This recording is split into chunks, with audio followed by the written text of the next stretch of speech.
experiências como aquelas que a gente ouviu e vivenciou ali, né? Maravilhoso tudo isso. E eu acho que a oportunidade, pelo menos para esse grupo que está aqui, ela está sendo dada agora, né? Nós temos aqui a oportunidade de nos preparar e de orar a Deus para que a gente possa, de alguma forma, usar todo esse conhecimento e essas experiências que nós vamos ouvir aqui para poder internalizar a missão e ir aonde Deus mandar, né? De fato, fazer a obra como Deus a designou para cada um de nós, né?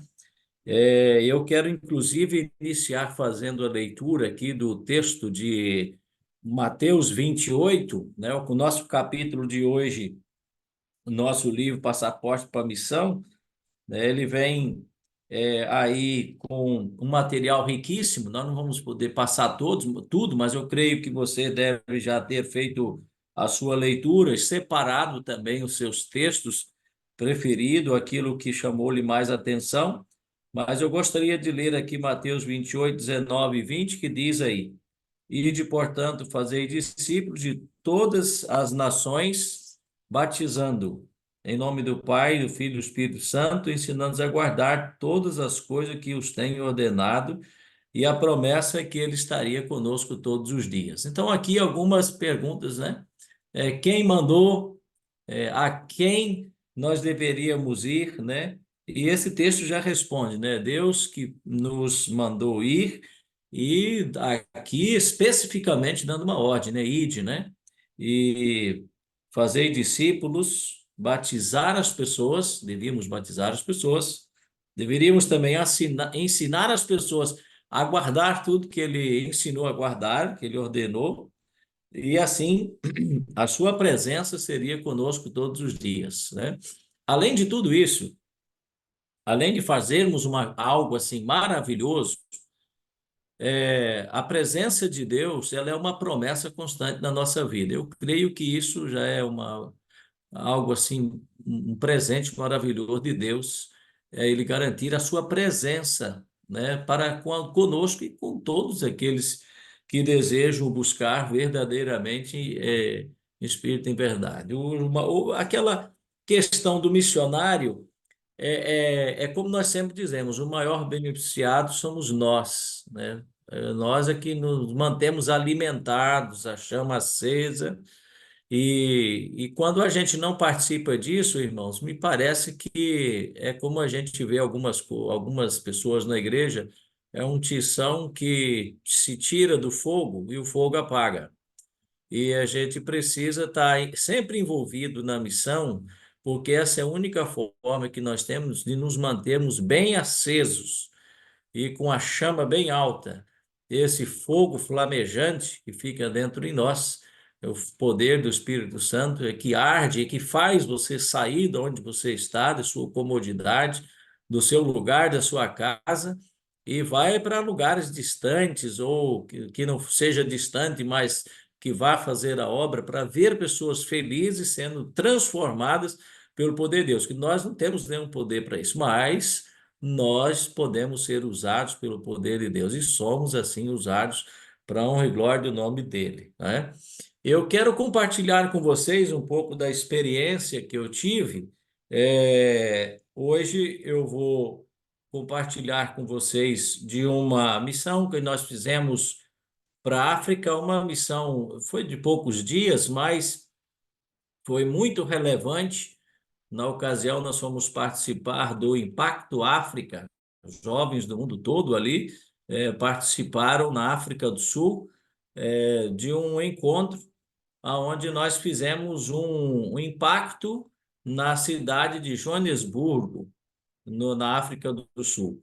E nessa ocasião, foi dada uma oportunidade maravilhosa, né, para que a gente pudesse compartilhar a cultura, o conhecimento com povos da África e também do mundo inteiro. Mas eu gostaria de começar então essa minha apresentação, mostrando aqui para vocês. Deixa eu só me localizar aqui, meu primeiro slide aqui. Deixa eu ver aqui. Aqui. Muito bem. Eu quero começar mostrando para vocês essa foto. Ela tem um significado muito grande para mim, porque nós sempre somos motivados por alguém. E essa pessoa que está comigo aqui é o pastor Giovanni Queiroz. Ele foi presidente da União Leste aqui bastante tempo, e ele me fez um desafio de plantar aqui na região o primeiro santuário de esperança. E nós, então, obviamente, aceitei esse desafio e começamos aos trabalhos, então, desse Santuário de Esperança, que foi aqui na localidade de Ponto Maneca, aqui na região de Eunápolis, né? E interessante essa experiência, que dessas aqui vieram muitas outras, né?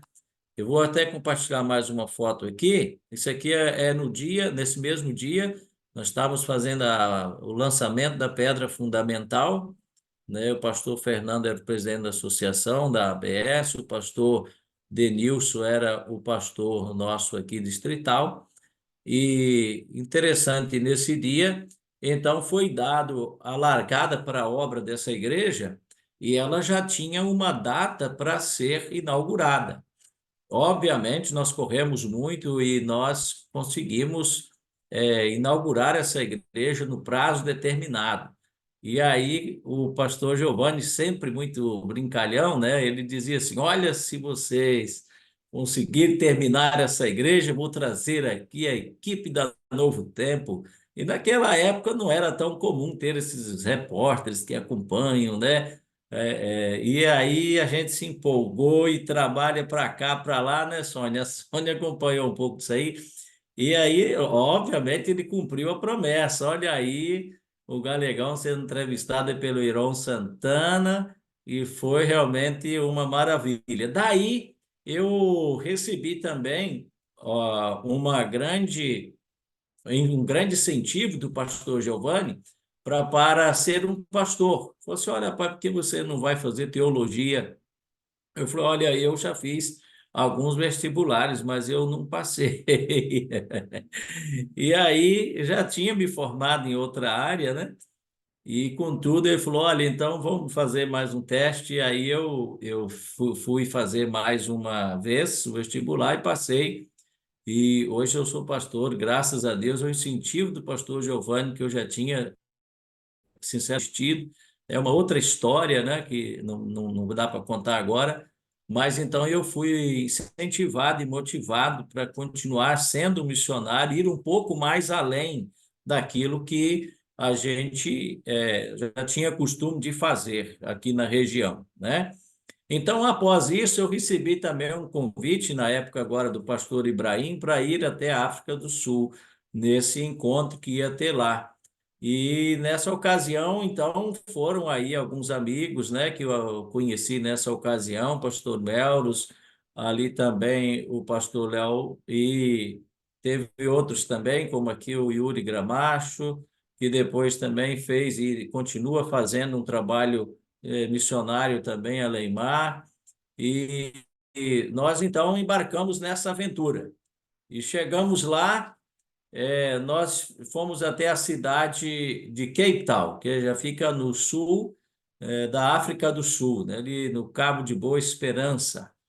E nessa região aí, nós estamos ali fazendo uma visita, porque, na verdade, a missão, irmãos, ela nos proporciona muitos privilégios também. Obviamente, você tem condições de conhecer lugares, lógico, você não vai para um lugar assim também e se privar de visitar lugares, conhecer lugares, pessoas, histórias, cultura daquela região, né? Nessa ocasião, nós aqui viemos para visitar essa cidade pelo fato de Nelson Mandela, na ocasião que ele foi preso, ele ficou em uma ilha aqui nessa cidade, né? Nós chegamos até fazer essa ida lá e voltamos, mas não conseguimos chegar até lá, voltamos porque o mar estava muito agitado.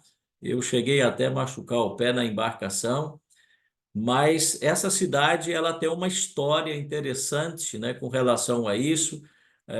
com relação à segurança que era dada, com relação também às viagens marítimas que eram dadas, né, para dar a volta, chegar-se na China, por exemplo, no Japão, tinha que se dar a volta por aí. Enfim, é algo muito interessante. Ali atrás, aqueles montes ali são 12 montes, denominado de o Monte dos 12 Apóstolos. É, e daí nós então fizemos deixa eu passar mais um aqui, só um pouquinho para frente, que eu acho que saiu do lugar aqui. Depois eu volto aqui para mostrar para vocês. Aqui também nessa mesma cidade, parece que não quer ficar aqui onde eu estou querendo, tá passando, ficou. Vocês já notam aí que o lugar não é muito quente, né? Porque para ter pinguim, meu amigo, só pode que é bem frio, né? E uma vez que nós estamos ali próximos à Antártica, o vento aí é muito frio e, obviamente, os pinguins gostam disso. A água é tremendamente gelada e esse lugar aí é um lugar próprio dos pinguins. A gente teve a oportunidade de vê-los, visitá-los e fazer essa foto maravilhosa aí. Deixa eu ver se tem mais algum. Esse aqui nós já estamos fazendo nossa parte de visitação, também ao safari. Está eu e o Yuri Gramacho aí no frio tremendo na madrugada, de manhã, dando ali uma olhada nos animais, que você só vê pela manhã, nenhum outro horário do dia, né? Obviamente, nós vimos o leão, tivemos lá, vimos ele, os elefantes e as girafas, e aqui está o pastor Mansky, o pastor Alcione, tomando um desjejum no meio do safari, né? E aqui teve até um episódio assim engraçado, bom, nós saímos bem cedo, né? E aí a gente deu vontade de ir no banheiro, e como é que vai agora fazer pipi no meio de um lugar que se você entra na moita, podia deparar com um leão, né? Ou outro bicho qualquer, né? Então, é uma situação bem difícil, mas foi muito legal, essa parte aí. Aqui nós também pudemos conhecer os últimos dois exemplares do leão branco. Não sei se continuam vivos, mas só tinham esse no mundo, esses dois aí. Esses aí ficavam em cativeiro. Não sei como é que está hoje, mas é realmente muito bonito, né? E nós tivemos essa oportunidade. Agora eu gostaria de mostrar então aqui para vocês, esse aqui é uma das peculiaridades da África. Como lá tem muitas essas usinas de carvão, essas minas, né, de carvão, então algumas que já foram desativadas, eles então fazem pinturas, né, bem legais, fica bonito, até para não ficar assim esteticamente feio, aquela poluição visual, eles fazem aí essas pinturas artísticas muito bonitas, e isso deixa até a cidade mais bonita. A gente vai passando e vai vendo esses chaminés pintadas assim, cada uma com uma imagem, fica lindo demais. E agora eu gostaria de compartilhar então com vocês uma parte aqui, onde nós estamos no evento, né? Então, participando agora do propriamente ali do encontro dos jovens adventistas a nível mundial e aonde nós vamos fazer esse impacto na cidade de Cape Town. Então, aqui aliás, em Joanesburgo. Aqui não foi um dos dias que nós estávamos lá pela manhã, onde nós agora nos reunimos em pequenos grupos para conhecer um pouco da cultura das pessoas, dos amigos, dos colegas que estavam ali, né? E nessa ocasião, eu pude, na roda que estávamos ali, presenciar uma história bem assim diferente que a gente dificilmente ouve por aqui. Nós tivemos lá, por exemplo, jovens que disseram o seguinte: olha, vocês estão aí no Brasil, vocês realmente têm uma realidade maravilhosa, vocês moram num paraíso, né? Porque nossa realidade aqui é muito difícil. Eu, para participar desse congresso, eu ganhei uma inscrição e eu, para estar aqui, eu não tinha nem um fubá para deixar com a minha esposa e filhos em casa para comer. Esse fubá, ele é, na verdade, um fubá enriquecido, que o governo ele subsidia isso, né? Parte disso. Então, eles compram isso bem barato na África, é coisa de centavos. Mas mesmo assim, ele não tinha nem o dinheiro para comprar esse fubá. E ele dizendo para nós que então ele foi até a mata e tirou alguns palmitos. E esses palmitos ele deixou em casa para a esposa dele preparar para ela e para os filhos, enquanto ele vinha participar desse encontro na África do Sul. E como ele chegou lá? Ele chegou lá pedindo carona. Ele veio, me parece que era ali da Zimbábue, alguma coisa assim. E ele foi pedindo carona alguns dias na estrada, andava pedaços, trecho a pé, continuava a caminhada, até que ele chegou lá. E um outro fato que nos chamou muita atenção foi, principalmente, nos primeiros dias, né? Na hora da alimentação, então havia um grupo grande de pessoas, obviamente, e o hotel lá que havia então preparado a alimentação no espaço de eventos, deixou assim então uma pilha de pratos bem grande para as pessoas ir passando na fila, pegando o prato e ir até o self-service para servir o seu alimento, né? E esse grupo especial, um grupo da região ali da África mais conhecida como África o norte da África, né? Eles quando viram aquele monte de alimento preparado, irmãos, nós vimos uma cena que nos cortou o coração. A princípio, teve muitas pessoas que disseram que foi um pessoal mal educado, mas de fato nós reconhecemos que não era nada disso. O que que aconteceu? Quando eles viram aquele monte de alimento preparado no self-service, irmãos, olha, tinha uma mesa de fatia de pão. E lá eles consomem muito pão, eles comem muito pão. Qualquer coisa tem pão. Eu acho até porque talvez seja um alimento mais prático, rápido de se fazer, também parte disso é subsidiado, como eu estava dizendo. Mas então, irmãos, eles não respeitaram fila. A fome deles era tão grande que eles invadiram o self-service. E tinha gente que pegava com a mão assim um fecho de fatia de pão e saía correndo. O outro pegava o prato e já chegava lá no self-service com a mão mesmo, ia colocando alguma coisa e saía correndo e já comendo.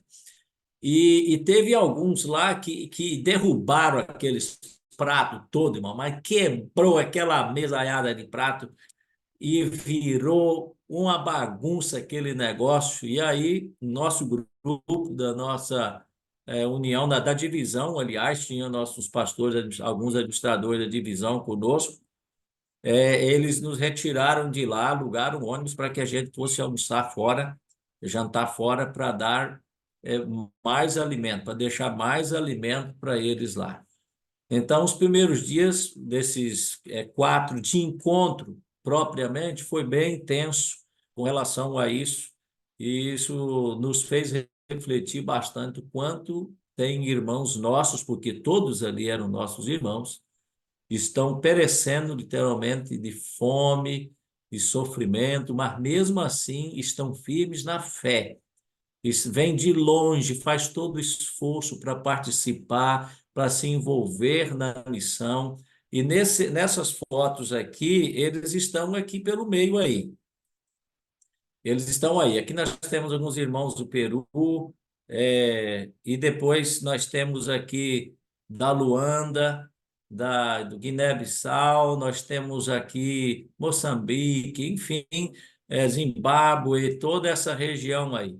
Interessante que acima de, de tudo, ou apesar de tudo, eles são muito felizes, muito mesmo. Vou mostrar aqui um vídeo para vocês verem os ônibus que levavam a gente para o hotel não, para um colégio tipo federal. onde nós estávamos hospedados. Esse colégio, ele hospeda também, era uma época de férias, tipo um internato, e nós estávamos lá. E os ônibus, cerca de 30, 40 ônibus que faziam o nosso translado, então a gente ia tudo misturado. E interessante que algumas vezes a gente presenciava cenas como essas à noite. Veja aqui, observe aqui o vídeo que eu vou colocar para vocês. Vocês vão perceber a alegria desse povo, apesar das lutas, né? Apesar das dificuldades que eles enfrentam, mas eles têm muita alegria no coração.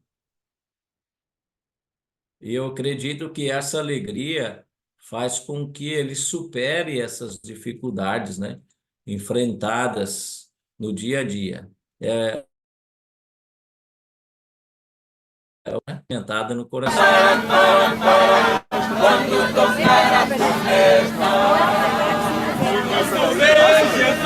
Quando vier, o que será de ti, ó meu irmão? Jesus, quando vier, o que será de ti, ó meu irmão? Quando tocar a trombeta, pam, para, quando tocar a trombeta, quando tocar a trombeta, pam, para, quando tocar a trombeta, eu sou um filho de Deus, eu sou uma nova criatura, eu sou. Essa mão vai fazer A Bíblia diz que eu sou. Vamos ajudar a tocar. Tá gravando, eu sou o filho de Deus, eu sou uma nova criatura, eu sou o filho de Deus, a Bíblia diz que eu sou, eu sou o filho de Deus, eu sou uma nova criatura, eu sou o filho de Deus, a Bíblia diz que eu sou. Amém. Gente, então aí você pode observar aí como que a alegria deles é contagiante, né? Na verdade, o nosso desejo era que eles cantassem mais ou ficassem ali ouvindo eles, porque é uma coisa assim interessante, essa divisão de vozes, parece que é até natural que eles têm. Então, quando a gente fala com relação a conhecer novas culturas, né? Conhecer novos povos, né? Poder compartilhar o evangelho com eles, enriquece muito o nosso currículo também, né? É, isso além de nos enriquecer o nosso currículo, a gente também se anima muito ao ver como nós devemos ser motivados, né? Luar de Deus no serviço cristão, que todo o missionário, todo discípulo, na verdade, todo verdadeiro discípulo nasce no reino do céu como missionário, né? Então, queridos, por que nós temos que pregar o evangelho? Nós temos que pregar o evangelho por alguns motivos, né? Ou para que ser um missionário? Por que ser? A primeira delas é a convicção religiosa, porque nós temos que ter a convicção de que, como cristãos, nós temos que ser missionários. Porque nós hoje nos tornamos cristãos porque algum missionário chegou até a gente. O primeiro deles foi Jesus Cristo, depois os apóstolos, depois os discípulos, e assim sucessivamente. E então, a nossa convicção religiosa, ela faz com que nós tenhamos desejo no nosso coração de ser missionário. A outra coisa, desejo de ajudar os outros também a viver essa realidade, a ter essa esperança. Como eles estavam cantando ali, eu sou filho de Deus, uma nova criatura, né? E quando tocar a trombeta, pam, pam, pam, pam, bem legal, né? E assim sucessivamente eles vão cantando a Bíblia, na verdade. Uma outra coisa, porque ou para que pregar o evangelho, é o nosso crescimento pessoal. Amigos, se nós não buscarmos o nosso crescimento, obviamente, ou a gente vai estagnar ou vai diminuir. Mas só tem dois caminhos, né? Ou estagnar ou diminuir. Se estagnar, beleza, né? Ainda, pelo menos, talvez não morre. Agora, se diminuir, morre. Então, essa é a questão, né? É o nosso crescimento espiritual. Outra coisa, o senso do propósito, né? Nós temos que ter o senso do propósito qual Deus nos chamou.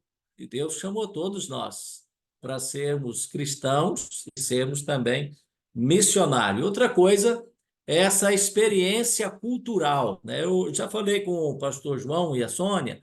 Na próxima vez eu vou compartilhar um pouco com vocês das minhas origens, né? Porque eu tenho como a segunda língua o português.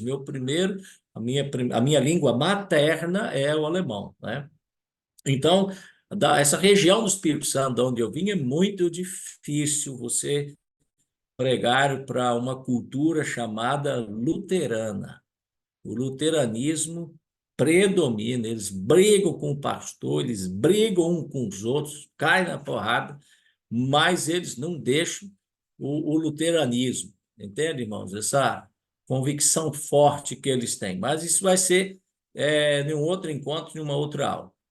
Eu quero, então, agora concluir aqui esse momento. Deixa eu ver se eu passo mais um aqui, parece que o negócio parou aqui. Deixa eu passar mais uma foto aqui. Deixa eu ver aqui o que foi. Deu uma travada. Aqui. Muito bem. Então, queridos, esses aqui são alguns pregadores que estavam lá, viu? Eu não me recordo o nome deles todos, porque isso aqui foi em 2013, mas esse é o Ben Carson. Vocês lembram daquele médico, né, que fez a primeira cirurgia daquelas gêmeas sianesas, né? Esse é o Ted Wilson, que esteve lá também, nosso presidente, o qual também tive a oportunidade de fazer uma foto, assim como o Ben Castro. Do Ben Castro já perdi, não sei para onde foi, mas ó, depois eu vou falar para ele nós fazer outra. Agora aqui está essa daqui, essa daqui, né? Obviamente, um presente muito grande, uma honra poder fazer uma foto como essa. E o Evangelho, irmãos, a missão nos proporciona momentos assim, alegrias assim, né? Esse é um encontro sábado pela manhã, onde nós tivemos irmãos aqui do mundo inteiro, mas especialmente da África, né? E esse aqui é o nosso trabalho de rua, onde nós estamos agora fazendo propriamente o impacto, né? Essa moça aqui, ela que nos compartilhou algumas dessas experiências que eu estava mencionando aqui para vocês. Até poucos de tempo atrás eu tinha até o contato, de vez em quando dava um oi, mas acabei com o tempo também perdendo. Aqui, observe, nós estamos em um bar, tá eu aqui, o pastor Herbert Kleber, levando aqui os livros para essa comunidade, uma comunidade bem pobre. Esse aqui, por exemplo, está bebendo uma garrafada aí de alguma coisa aí. Aqui nós já estamos assim terminando, né? E mais, obviamente, ainda estamos em um local aqui onde predomina aí uma classe bem baixa. Nós estivemos também no Soweto, ali em Joanesburgo, no bairro do Soweto, onde Nelson Mandela viveu. Nós visitamos também, é outra oportunidade que Deus nos deu, né? Além de fazermos o impacto ali, eu não coloquei essas fotos, que são muitas fotos, né? O Museu do Apartheid, por exemplo, podemos conhecer a história do Museu do Apartheid, que é algo assim inadmissível. Inadmissível a gente chegar a uma conclusão, ou seja, alguém chegar a uma conclusão daquela de que os negros não deveriam se misturar com os brancos, né? E ainda você vê ali até hoje alguns bairros que eram reservados só para eles, né? E como eles eram tratados, o Museu do Apartheid mostra isso tudo em fotos, gravuras, histórias escritas, é até bem forte, assim, bastante chocante, né? Mas nós estivemos lá, fizemos o impacto ali em volta do museu, estivemos na casa também de Nelson Mandela, né, porque ele estava vivo ainda, Aliás, a primeira casa dele ali, quando ele foi preso, né? Ele morava ali naquela região do Soweto, porque ele defendia ali, obviamente, os interesses daquela nação, daquele povo. E aqui, então, concluindo um pouquinho mais, passar essas aqui. Esse aqui é onde foi como eu disse, eu machuquei o pé, né? E essa foto acabou fazendo no aeroporto, porque eu não conseguia andar. Então, queridos, a última foto é essa daqui. Eu coloquei essa foto aqui porque verdadeiramente, quando nós chegamos no aeroporto, nós avistamos o avião, justamente esse que traria a gente de volta. É uma emoção muito grande, porque eu não sei se vocês são assim também, eu creio que sim, é muito bom de viajar, fazer passeios, mas o retorno para casa não tem igual, né? Em casa a gente tem o nosso cantinho, né, para chamar de meu, né, aquele lugar que você gosta e tal, a família, né, principalmente a família, né? O alimento, né? Nós somos habituados, acostumados, e nós estávamos em um lugar bem próximo ali do aeroporto, e a gente não podia ver um avião passar, que a gente brincava, ô, me leva. Na verdade, a única forma de sair de lá mais rápido era via aéreo, né, de avião, né? E eram umas viagens muito longas, porque nós gastamos em torno de 10 horas, né, de 10 a 11 horas de voo, né, a maior parte sobre o oceano, imagina, né? E como é que você vem embora de lá, meu irmão? A nado você não consegue vir, né? De carro, muito menos. De navio é uns 30 dias. Então, o negócio era um avião mesmo, né? E a gente podia ver um avião indo embora, que a gente ficava com vontade de voltar já, porque estava com saudade de casa. Isso nos faz refletir, querido irmão, que a única forma mais rápida que nós tínhamos de voltar para casa era pelo meio do avião. Será que nós assim não sentimos saudade do céu? Porque missionário tem que sentir saudade do céu. Missionário tem que ter vontade de ver Jesus voltar. Se nós não falarmos da volta de Jesus com ênfase, com o peito cheio, com lágrimas nos olhos, é, ainda precisamos dar um passo da conversão para dizer eu verdadeiramente sou missionário. E uma outra coisa, você poderia ter vivido em qualquer outra parte, tempo e parte desse mundo ou da história do mundo. Mas Deus chamou eu e você para sermos missionários agora nessa reta final. E eu quero dizer uma coisa para você. Você sabe que a corrida de bastão, o último corredor o melhor corredor é sempre deixado por último, né? Então eu quero dizer para você que nós somos os melhores missionários, embora nós temos aí na história Paulo. Embora nós temos na história os apóstolos, temos os profetas, homens que fizeram milagres poderosos. Paulo mesmo, né? Que grande inspiração. Havia Abraão, pai da fé, Noé, que pregou tantos anos, sendo fiel, não se importando com quantos iriam aceitar. Mas, amigos, quero dizer para vocês que, embora tenham tido todas essas classes, eu e você, nós somos os melhores missionários. Por isso, nós fomos deixados para o final. E nós não podemos deixar o bastão cair. E por que nós somos os melhores? Porque nós somos os mais rápidos.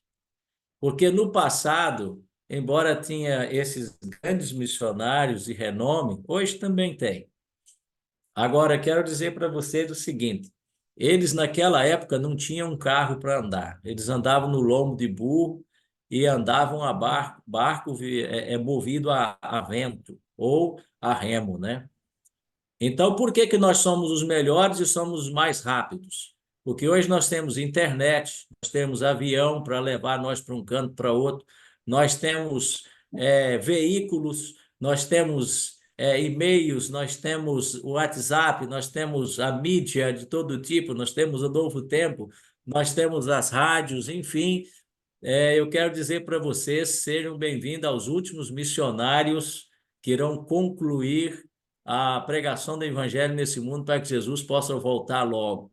E deve ser o nosso desejo não titubear, não deixar o bastão cair, mas seguir firme, porque essa é a oportunidade que eu e você temos de participar do último revezamento, que nós acreditamos que começou em 1844, é uma oportunidade única.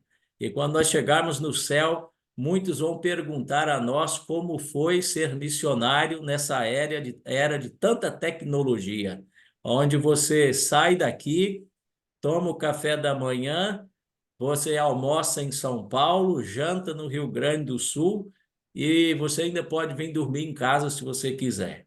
É isso aí.